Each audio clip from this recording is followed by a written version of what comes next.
Veuillez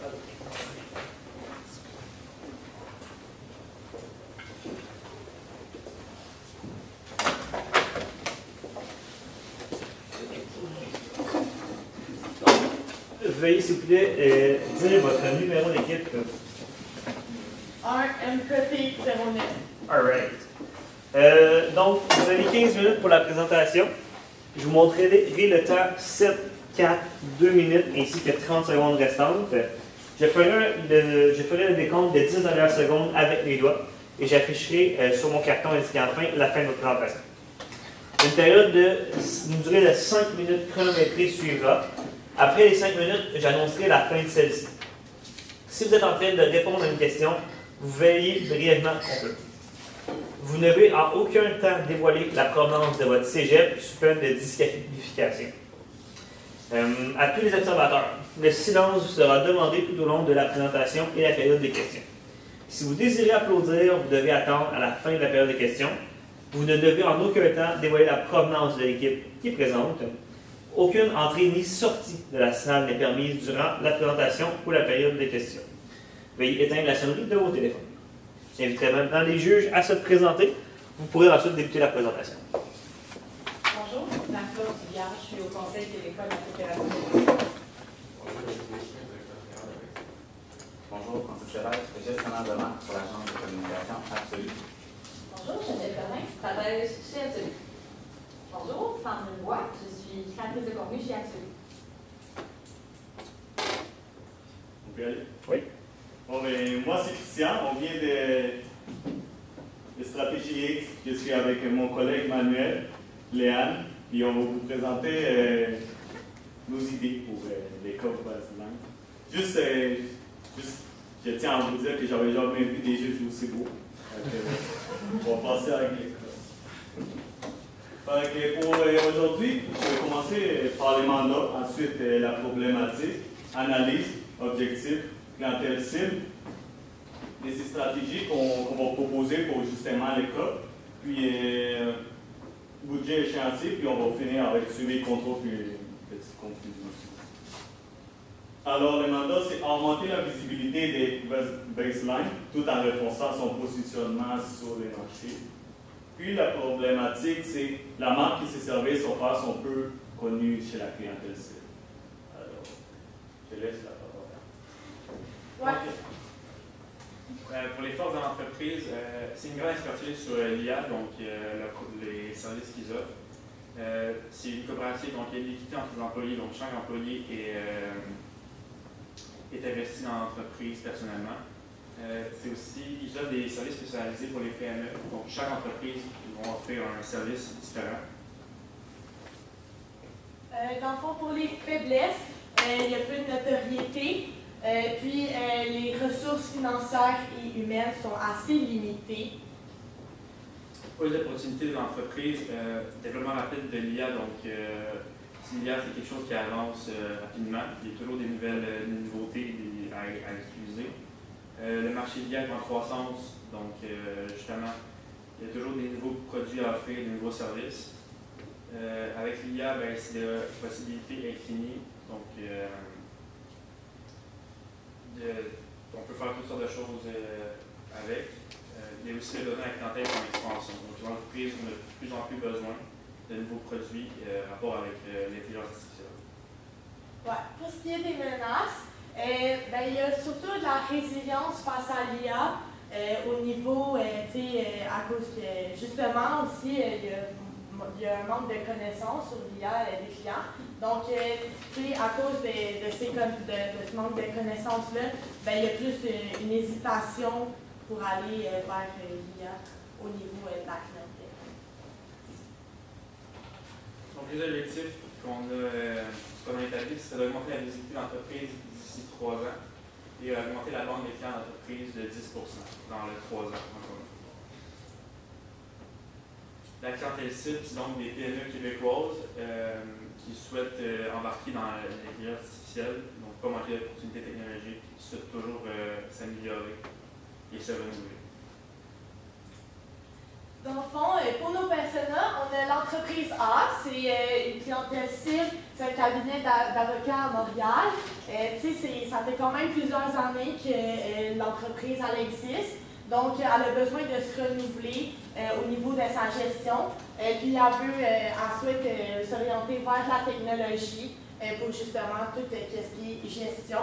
Puis, justement, avant, elle utilisait des méthodes de gestion plus conventionnelles, donc ils ont moins de connaissances sur la technologie et tout. Donc, ils veulent faire appel à une entreprise qui s'exerce dans ce domaine-là.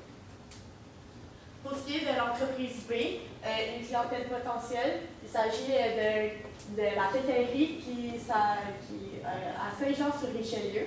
Il y a une organisation peu fiable au niveau des stocks. Ça se mélange souvent, puis c'est pas très optimal pour eux. Donc, ils veulent un nouveau logiciel pour la gestion de l'approvisionnement de leur stock, dans le fond. Alors, on va commencer pour les stratégies. C'est qu'on a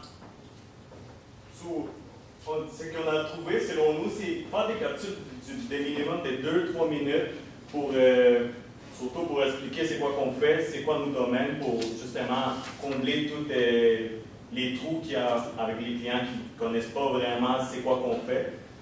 On aimerait ça faire 2-3 minutes parce que des fois, avec capsule 6-7 minutes, on trouve que c'est trop long, puis des fois, ils veulent juste avoir une réponse rapide, continuer sa journée. Fait que je pense que 2-3 minutes, ça serait vraiment l'idéal pour savoir un peu ce qui se rend compte. Puis aussi envoyer des capsules explicatives personnalisées pour les clients qu'on a. Comme ça, on va savoir à peu près c'est quoi que les clients ont déjà. Fait juste faire un appel qui est envoyé ce qu'ils ont besoin. Je pense que ça pourrait les fidéliser aussi, puis pour justement les aider quand ils vont en avoir besoin. Donc, utiliser Facebook Ads parce que c'est quelque chose qui permet de cibler, vu que c'est une clientèle plutôt sélective. Ça permet de cibler les PME, les entrepreneurs qui auraient besoin de baseline. Ça met en valeur les services à faire, donc les deux services possibles. Et ça permettrait de faire des vidéos de promotion sur l'IA, donc ce qu'on peut leur offrir. Dans les pubs, ce serait des mots-clés sur les deux services à faire, donc l'accompagnement vers le numérique et le développement numérique, donc parfois de logiciels. Ça peut vraiment pour expliquer ce qu'on fait et faire connaître les services possibles. Donc, on a développé aussi une autre stratégie que ça serait plus relié avec l'événementiel. Donc, ça serait des événements informationnels en ligne, donc du genre conférences avec des périodes de questions. Dans le fond, on veut vraiment informer notre clientèle cible sur l'IA et ses avantages au sein d'une PME. Dans le fond, on leur envoierait des invitations par courriel, donc des e-invites. Puis, dans le fond, ça serait totalement en ligne, donc par Teams. Ça serait un employé qui connaît bien qui parlerait dans le fond. Puis, ça serait vraiment une période où est-ce qu'on informe les PME sur l'IA, ses avantages et aussi tout ce qui est en lien avec les services que l'entreprise offre.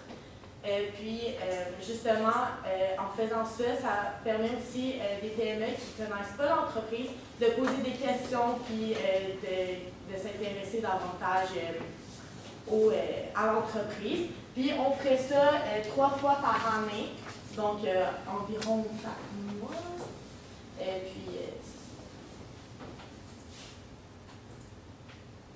Donc, le budget qu'on a prévu, ce serait un budget total de 7 120 de 1 000 $ pour les capsules, donc pour l'équipement, vous avez 1 000 $ pour s'équiper, pour faire des capsules vidéo avec des logiciels, caméra et tout.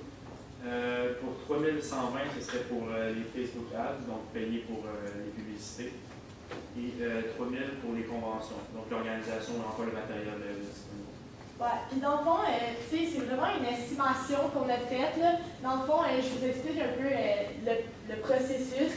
On s'est dit environ 20 $ par semaine pour les Facebook Ads pendant 3 ans de temps, donc ça fait 3 120 $. Puis 3 000 pour les conventions, justement, pour que, ben, dans le fond, ouais, c'est une estimation.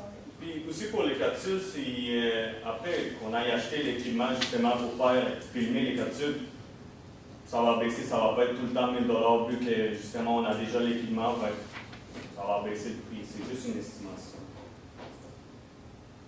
Ouais. Dans le fond, pour l'échéancier, ça c'est une idée de à quoi ça ressemblerait une année sur les 3 ans de planifier.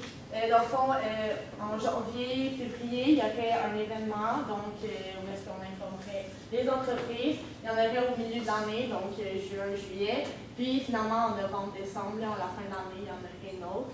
Les Facebook Ads, on aimerait ça d'en mettre en tout temps, pour vraiment augmenter la visibilité de l'entreprise. Puis,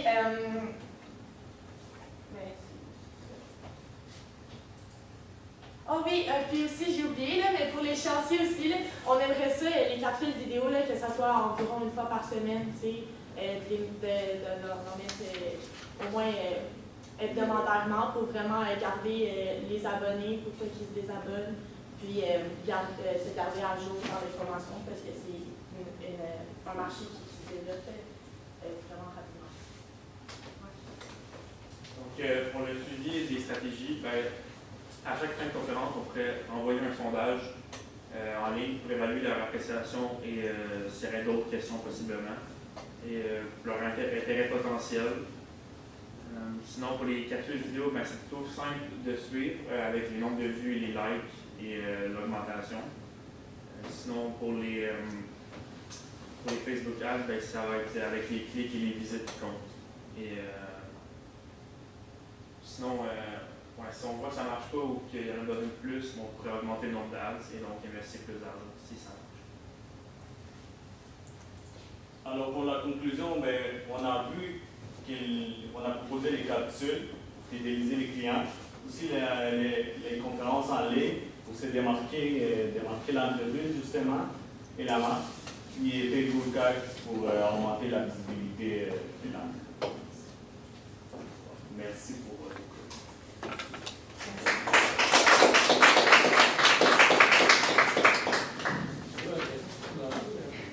Pour les capsules, quand même, vous voulez faire la promotion de ça, parce que j'ai l'impression d'avoir compris que ça soit aux clients qu'on a déjà, donc c'est pas nécessairement de l'acquisition de clients que les capsules vont servir, ou vous voulez que ce soit organique, ou on va payer la publicité dans la future? on voulait faire pour 2 volets. Pour les clients qu'on a déjà, puis aussi pour les clients que justement on n'a pas. Puis vu que ces clients-là, ils ne savent pas vraiment, justement, il n'y a comme pas de connaissances à propos de c'est quoi qu'on fait. Il va y avoir vraiment ces 2 volets. C'est sûr que pour nous faire connaître, on investirait justement Facebook Ads. Donc, je chercherais des Facebook Ads pour promouvoir des vidéos que je cherche à acquérir des nouveaux clients, une fois par semaine, puis il y en a d'autres vidéos que je mettrais dans une newsletter, par exemple, par courriel personnalisé. Ouais, un client qui est pourtant vous avez des nouvelles ventes avec, puis de convertir en Ça. Ou bien, quand le client, mettons, il y a une question, et après, on peut lui envoyer une vidéo explicative. OK. Je comprends. Moi, j'ai une question par rapport à votre volet événementiel. Vous mentionnez utiliser cette stratégie-là pour mettre de l'avant le volet conférence de nos services. Par contre, dans le cas, on mentionnait que ce n'est pas un volet des services qu'on peut développer à court terme. Je suis curieux de savoir pourquoi vous l'avez proposé dans votre stratégie. Dans le fond, on l'a proposé parce que justement, on veut vraiment démarquer l'entreprise sur le marché, distinguer l'entreprise, si on veut dire. Puis, je trouve que l'information, c'est le même qu'on peut la faire distinguer. Justement, un employé de l'entreprise qui parle de l'entreprise puis de ses services offerts à notre clientèle cible, c'est le même qu'on veut distinguer. Merci. Votre budget avait l'air justement fait pour une année, les actions également pour une première année. Le mandat étant de se projeter dans un 3 ans. Comment vous voyez année 2, année 3 au niveau des actions proposées, du budget? Dans le fond, le budget total, ça se peut que c'était pas clair, mais c'était sur 3 ans. OK. On va le budget total. C'était 3 ans. Ça fait 3 ans. Moi, j'ai une autre question. Dans nos objectifs initiaux, vous avez mentionné pouvoir augmenter la visibilité de l'entreprise de 20% d'ici 3 ans. comment on est capable de mesurer ça dans les 3 années qu'on a atteint quoi, l'augmentation de 20%? Je pense qu'on va l'avoir surtout dans les. On est capable de le voir sur Facebook Ads, les clics qui remontent. Justement, si aussi vous avez un site web et on commence à recevoir bien plus de visites, on va voir combien de clics, combien de clients on va recevoir par journée. Je pense qu'on va pouvoir se faire une idée. Si les consultations qu'on va avoir pour des nouveaux clients aussi, ça va nous faire une idée si on va avoir plus de clients pendant 3 ans, puis si ça marche ou pas. Je me lance. Vous avez pris la formule coop comme en étant une force au départ dans votre présentation. Au-delà de dire, bon, c'est la flexibilité et tout ça, est-ce que vous croyez bon qu'on pourrait utiliser justement le modèle coop comme une force, mais de façon à le faire connaître davantage? Est-ce que vous avez réfléchi à une stratégie pour peut-être positionner davantage finalement un modèle coop comme étant une force? Parce que vous l'avez quand même bien indiqué au départ. Pour promouvoir le modèle de coopération. Oui, la coopération des valeurs et tout ça. Parce que vous l'avez dit au début, mais après ça, je l'ai comme moins vu dans la présentation. Est-ce que vous voulez dire coopération en entreprise? Ben, peu importe. La coopération, que ce soit dans l'équipe de travail ou bien dans l'accompagnement des clients par la suite. Comment ceci pourrait affecter les clients aussi? Comment on peut le mettre en valeur dans nos stratégies? Le modèle d'affaires qui est coopératif. Ben, dans le fond, tu sais, dans les capsules, tu sais, on s'est dit qu'à cause que c'est une coopérative, les employés sont plus impliqués. Donc, justement, ils peuvent les faire, les capsules, ils peuvent informer les gens. Puis les conférences, c'est la même chose. Puis aussi, dans les conférences, quand on parle de l'entreprise, ils pourraient mettre aussi l'équité en valeur. Ouais. Montrer un peu comment l'entreprise marche. Ça peut être des employés différents, je vais vous montrer que chacun est impliqué.